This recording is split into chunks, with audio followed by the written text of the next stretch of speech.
stocks and markets. Well, Bryce, the biggest news of the day. In Springfield, they're eating the dogs. The people that came in, they're eating the cats. They're eating the pets of the people that live there. And this is what's happening in our country. And Trump losing the plot. We had the presidential debate. At the time of recording, the presidential debate was yesterday, Australian time. We were actually watching it in the security line at the international airport in Sydney. You'll understand why when you tune in to Get Started Investing over the coming weeks, because we were filming with Singapore Airlines. But yes, now we're not. I'm not playing that to talk about the debate or make any political statement. But I just found this interesting. You'll often hear who won the debate in the news coverage afterwards, and they'll poll likely voters or something boring like that. Here's how we can assess as investors who won the debate, how the share market moved. So here's how the share market moved after the debate. Trump Media and Technology Group shares fell 17.8%, 17.9%. And the Invesco Solar ETF gained 3% on the thoughts that it was more likely that the Democrats would win. Yeah. So we can also use the stock market to get a sense of who won. I just found that an interesting tidbit. Yeah, I think the stock closed down 10%. It's the lowest since it IPO'd, Trump Media. So absolutely it can't get any worse for Trump. We're getting, his stake in a social media company that he just made up is worth like $1.9 billion. So it can get a lot worse. But the really interesting thing, watching that stock, the lockup period it ends in like 2 weeks.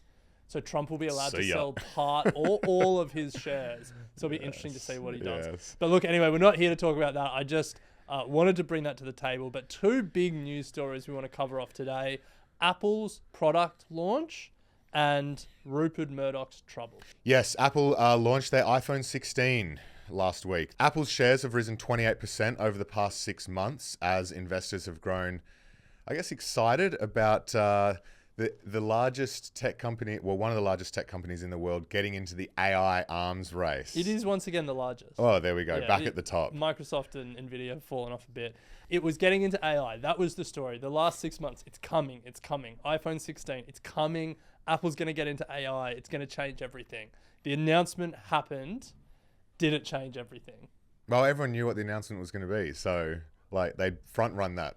Well, they didn't know the specifics of how they were going to be integrating AI. That was the question. I mean, that was what all the hype was about.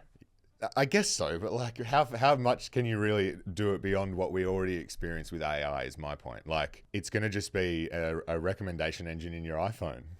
Well, that's what it was. You're right, but we didn't know that. Like, there was hope that Apple would do something that was more innovative or different.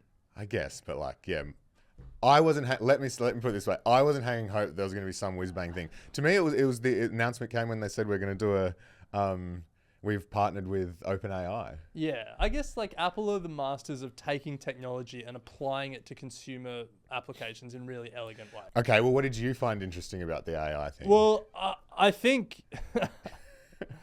Look, you're right. There was nothing interesting.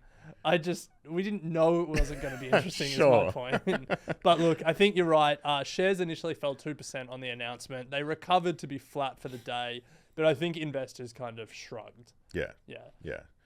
But we didn't shrug because hidden in the announcement was some more interesting things outside of the AI stuff. Yes. So the Apple Watch will feature a sleep apnea detector, and the Apple AirPods 2 will be able to double as hearing aids. Yeah. 2 pretty amazing things that I think are far more interesting than the AI integration. Yeah. And you can really see how they've just continued to push and push and push into wearables and healthcare. Yeah, the healthcare story is really amazing. They've been working on this blood glucose monitor for a while with the Apple Watch that wouldn't require diabetics to prick their finger and draw blood. That's amazing. And it was a crazy story, like secret startup for 10 years, not affiliated with Apple, and it's almost there, which is pretty cool. The sleep apnea detector. I reckon this is super interesting. I've actually bought some more ResMed as a result. Not a recommendation, just a disclosure, I guess, because the biggest story with sleep apnea is the massive rates of underdiagnosis. So many people live with sleep apnea and don't know it, never get a sleep test. Sleep tests are annoying to do. Even if you do an at-home one, they're annoying to do. And so a lot of people just snore through their life. They stop breathing when they're sleeping and they just don't even realize it, and they don't do anything about it. If the Apple Watch can start telling people you have sleep apnea, the rates of diagnosis are going to increase. And ResMed and Fisher & Paykel Health are like the two big players in the space. But riddle me this. Okay. There are applications that already do that. The Whoop will tell you what your breathing cycle is during Who the night. wears a Whoop? Well, what I'm saying is, again, this isn't, like the way that they've framed this, sleep apnea detector, good marketing. But the functionality. Wow. The Apple are taking functionality that people have already built and claiming it. No, I'm not. I'm not saying That's that. not a new story. But I'm saying the functionality. That's a 20-year story. for I'm Apple. saying the by ResMed is like Apple Watch tells you this already. Is what I'm saying. Like No, the Apple Watch doesn't tell you breathing pattern. doesn't tell you this sleep apnea thing. Like if you stop breathing when you're sleeping. Right. Okay. Well, there are other. I'm sure there are devices, others. Yeah, but, like Whoop. But that's not the reason that ResMed becomes more interesting. The reason that ResMed becomes more interesting is because more people wear the Apple Watch, and therefore more people will get told. I get it. Like I don't care. I'm not buying Apple. I just want more and more for my selfish investment reasons. I just want more and more people to find out they have sleep apnea. Yeah. The second part, Apple AirPods 2 doubling as a hearing aid. That is pretty amazing as well. Yeah, it is pretty amazing. Yeah. The AirPods potentially ruin our hearing by the amount we put our headphones in and listen to things too loud. And now they're going to save our hearing. True. Maybe not so good for cochlea. Yeah, I've put that as a throwaway line in our email. Probably fine. People aren't going to substitute actual proper hearing devices for to AirPods always too. wear AirPods around. Yeah, they'll improve, but yeah. Yeah. In other phone announcements, though, just to close out the phones, China's Huawei have unveiled the world's first tri-foldable phone called the Mate XT. Maybe we should have it here as our star phone. They reckon they already have 4 million pre-orders. We definitely should. Mate XT. Oh, come on. So here's something that annoys me about this. It's pretty cool.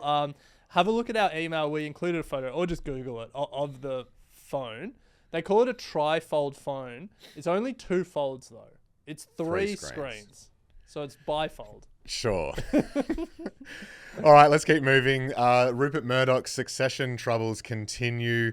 I think as of today, time of recording, the court case kicks off in the States, where he is going up against his 3 other children, Rupert and Lachlan versus the 3 others, to settle the family or the control of the family trust. Well, the control was settled 20 years ago. Rupert's trying to change control to consolidate Lachlan's power, because when Rupert dies, if the trust stays as it is, the 3 kids can gang up on Lachlan and make Fox News maybe a better journalistic... Just better for the world, yes. But that wasn't the only news that was coming out in this story that's unfolding. Activist investor Starboard Value over in the States are also trying to end his control through a shareholder vote. They want to... Essentially, Rupert has 40% voting control despite only having 14% equity control. Yeah. 41% if we want to be specific. 41%. Yeah. And Starboard Value want to change that as well. Yeah. Now, Starboard Value have like a 20-year track record of they're as activists come in the US. They take minority stakes in companies, and then they publicly make a lot of noise to try and like get a CEO fired or to change business decisions. And they've had success over the years. They have had CEOs fired. They've had cleared out boards. And they've made a lot of money along the way. And so now they've taken this minority stake, and now they're trying to rally the shareholders publicly to vote to end the dual class structure. The fact that Rupert has 41% voting control means it's an uphill battle, because Rupert only needs a few loyal big shareholders to stay with him, and the vote won't pass. Done. Yeah. So this will be an interesting one to watch, both the children fighting their father and the activist investors fighting him as well. So let's watch that. To close out this news segment, we want to give love to 2 Australians taking on the world that caught our eye. First of all, ARB. the aftermarket's four-wheel drive specialist, an Aussie company truly taking on the world.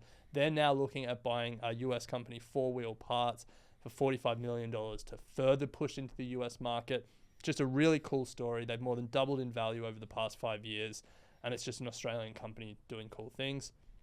Speaking of Australian companies doing cool things, Bluey, the kids' entertainment program, has just become the #1 most watched TV show in the US. Yeah, it's pretty phenomenal. 35 billion minutes have been streamed in the US this year. Yeah, the question becomes, is Bluey Australia's greatest cultural export? You'd have to put it up against the Wiggles. The Wiggles is the other one that comes to mind, yeah.